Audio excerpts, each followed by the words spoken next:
Big football clubs. Bournemouth play at Dean Court, one of the smallest stadiums ever to be used in the Premier League, but are they still a big football club? Subscribe now to see how they compare with other big football clubs.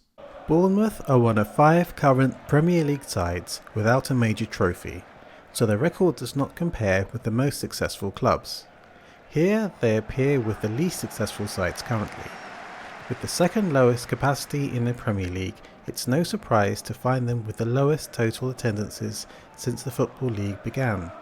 But of course, their record did not start until 1923. If we put these numbers on a graph and compare them to other clubs in the current Premier League, you guessed it, Bournemouth appear to be the smallest club in the Premier League. But there are a few other matters to consider before we decide whether or not this is justified. Bournemouth have won 2 championships. Bournemouth are still waiting for their first major honour, and it goes without saying that there has not been any European success. But they have won 2 championships, both the second division and the third division titles. They also won the first Associate Members' Cup, now called the EFL Trophy, for clubs in the third and fourth divisions. Finally, they also lifted the now defunct third division South Cup at the end of the competition's short lifespan. Dean Court's rammed every match. The standard of a big football club is the average top flight attendance, and not surprisingly, Bournemouth started in the third division with attendances far below those of the biggest clubs in the first division. They had to wait until 1948 for their peak, when a push for promotion helped fill the terraces. But remaining in the lower divisions, it was unlikely to rise much higher, and went on sinking lower with low expectations for the club. One exception was the 1957 FA Cup tie against Manchester United, and nearly 29,000 fans in attendance is still the record. Success at the end of the 1980s, including time in the second division, helped attendances improve. But relegation back to the lower divisions and the threat of liquidation in 2009 brought support to an all-time low. Adding a 4th side to Dean Court and the meteoric rise through the divisions has seen attendances stabilise above 10,000. Plans to develop the stadium have not become a reality, so average attendances cannot exceed 11,000, even with relative stability at the top. We may never know how well supported Bournemouth could be without a 30 to 40,000 capacity stadium. Bournemouth have pulled off some surprises. In 1984, Harry Redknapp's Bournemouth hosted Manchester United in the third round of the FA Cup.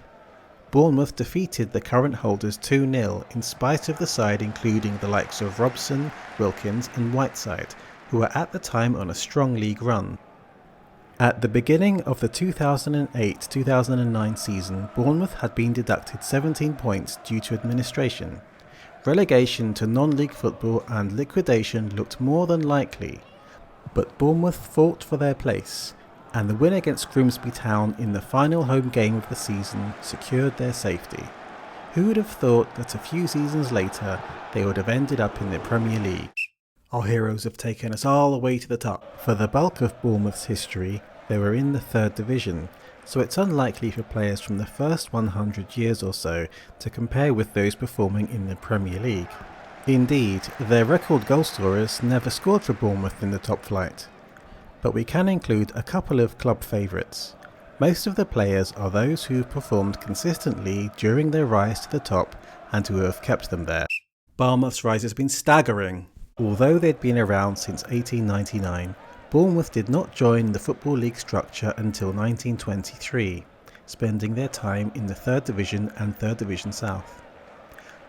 Not played since the 30s, at the end of the war, the 3rd Division South Cup made a short reappearance, and Bournemouth took full honours.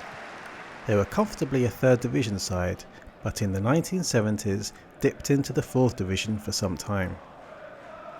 In the early 80s, Bournemouth recovered with promotion and under the stewardship of Harry Redknapp won their second trophy, the Associate Members' Cup.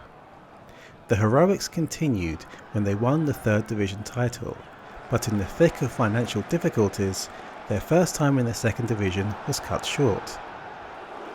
Back in the lower divisions, a second period of administration left them on the brink of losing league status as recently as 2009.